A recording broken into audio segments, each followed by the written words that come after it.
Hi guys, so first of all, I am a kindergarten teacher, so I used the Squishy Circuits kit and we worked on creating a bathroom light. So you might be thinking, okay, what's a bathroom light? What does she mean? Well, my problem was how can we let someone know the bathroom is occupied without knocking or yelling and disturbing others?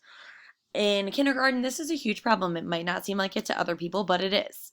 We have kids who open the door without asking, without knocking, kids yelling back, I'm in here. It is a whole thing and it's super disruptive. So the problem is how can we create something to let people know that we're in there without disrupting others? So the constraints are that students would need to use the materials that I provide, and depending on the size of the groups, a lot of batteries would be needed, which could get expensive. The Squishy Circuits kit needs 4 AA batteries in order to work. So the Imagine that I came up with, that again, after brainstorming with my students, hopefully they would come up with a possible solution, is a light, which would let others know that the bathroom is occupied. And the reason this is a good solution is because a light doesn't make any noise and a light doesn't require students to be able to read. Most of my students cannot read, so you might think, oh, we'll put a sign up. Well, my kids can't read a sign. So the light is perfect for everybody and learners of all abilities. So next would be the plan part. So again, this would be the time when I would encourage my students to draw, brainstorm, come up with ideas. There would absolutely have to be a pre-lesson about circuits before students would be able to even try this, because my lesson plan does not have a model step for me to create a model for them. I want them to plan and create and imagine on their own. Otherwise, it would really be following the engineering design process. So again, a pre-lesson would be necessary in order for students to understand what a circuit is and how it works.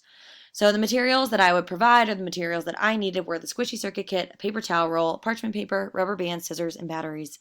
And this was the design I came up with prior to including the paper towel roll, the parchment paper, and the rubber bands. Those were kind of an afterthought because I realized, oh gosh, I didn't use anything other than the Squishy Circuit kit. So this is what I came up with. These 2 sections would be the colored dough. The middle is the white conductor dough. This is the LED light and the battery pack. So I was inspired by the octopus Squishy Circuit that was provided. That's where my idea kind of started with. So I did make ones with 2 different colors. Here is showing it working.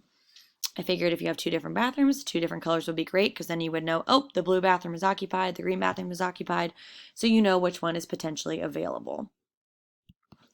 So then this was when I took it a step further and I added other ideas and other materials. So I added a paper towel roll that I cut, which in hindsight I wish I would have left longer because it would have covered more of the wires. I'll talk about that in the improved step. And then I wrapped parchment paper around it and then a rubber band. And I think this just made it a little bit clearer for everybody to see that the light was on.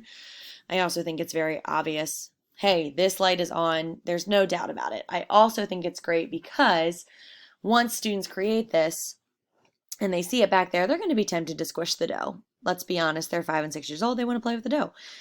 So I think this also kind of prevents that level of like, oh, it still looks fun. I want to squish it and play with it. So I think the paper towel roll and the parchment paper and the rubber bands all kind of add another level of partial protection for the actual circuit itself. And again, I think it's just a little bit easier for students to see. So ways that I felt like I could improve: I could use a longer toilet paper roll or paper towel roll to protect the wires. Again, less area for students to play with.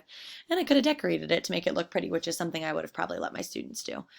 I also could have potentially used like colored cellophane instead of the parchment paper. I think that could have turned out really, really cool as well.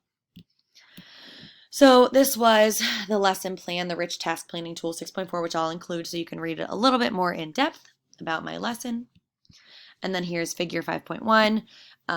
I believe that my lesson, the way I incorporated everything, did meet all of these with a yes, and I included 2 standards that I think it met as well. So I hope you enjoy watching and reading my lesson plan, and thanks so much.